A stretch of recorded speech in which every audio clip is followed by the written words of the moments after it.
अस्सलाम वालेकुम नाज़रीन, मैं हूं उस्मान और आप देख रहे हैं उस्मान ऑफिशियल टिप्स। उम्मीद करता हूं कि आप सब अल्लाह ताला के फज़ल करम से खैरियत से होंगे। अगर आप में ये 7 अलामात हैं तो आप लाज़मी शुगर के मरीज़ हो सकते हैं। तो नाज़रीन, आज की इस वीडियो में हम आपको कुछ ऐसे अलामात के बारे में बताएंगे जो अगर आप लोगों को पाई जाती हैं तो आप अपना चेकअप करवाएं, अपना टेस्ट करवाएं, ताकि आपको पता चल सके कि शुगर है या नहीं। बेशतर अफराद इस वक्त हैरान रह जाते हैं जब डॉक्टर इनके अंदर ज़्यादतीस की तशख़ीस करते हैं, और हालांकि वहां मामूल का चेकअप या किसी और मसले की वजह से गए होते हैं, जैसे कमर में दर्द या थकावट वगैरह। मगर टेस्ट के बाद मालूम होता है कि खून में ब्लड शुगर की सतह बहुत ज़्यादा बढ़ चुकी है। तहम अगर आप अपने जिस्म पर तवज्जो दें तो आपको ये हैरत नहीं होगी। ज़्यादतीस का मर्ज़ जब किसी को का शिकार होता है तो ये मुख्तलिफ़ तरीक़ों से इसका इलाज भी करता है, जो कि वाज़ेह होता है।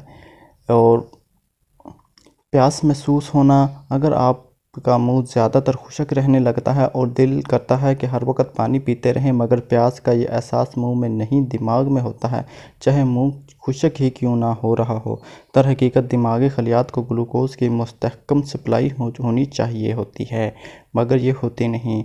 मगर जब ब्लड शुगर बढ़ता है तो दिमाग में इसकी कमी होती है और वो किसी भी ज़रिए से सियाल को जो चीज़ों को अपने पास मंगवाता है, मगर खलियात से हासिल की जाने वाली ये सियाल प्यास का बायस नहीं बनता। और पेशाब का ज़्यादा आना, ये तो कोई हैरान कुन अमर नहीं, जबकि आप पानी ज़्यादा इस्तेमाल करेंगे तो आपका पेशाब भी बहुत ज़्यादा आएगा, मगर आपको आम मामूल से ज़्यादा वाशरूम का चक्कर लगाना पड़ते हैं, क्योंकि खून में शुगर बहुत ज़्यादा होती है। और अगर गुर्दों को बहुत ज़्यादा काम करना पड़ता है तो वो भी पेशाब के ज़रिए से ये खलियात को बाहर निकाल देते हैं। तो नाज़रीन, ये थे कुछ टिप्स भी हैं और कुछ अहम मालूमात भी हैं जो अगर आप में पाई जाती हैं तो आप लाजमी शुगर के मरीज़ हो सकते हैं।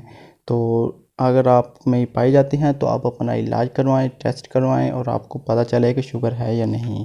तो नाज़रीन, उम्मीद करता हूं कि आपको आज की हमारी वीडियो पसंद आई होगी। अगर पसंद आए तो आप हमें लाइक करें, अपने दोस्तों के साथ शेयर करें और हमारा चैनल सब्सक्राइब करना ना भूलें। अगली वीडियो तक आपसे इजाज़त चाहता हूँ। अल्लाह हाफिज़।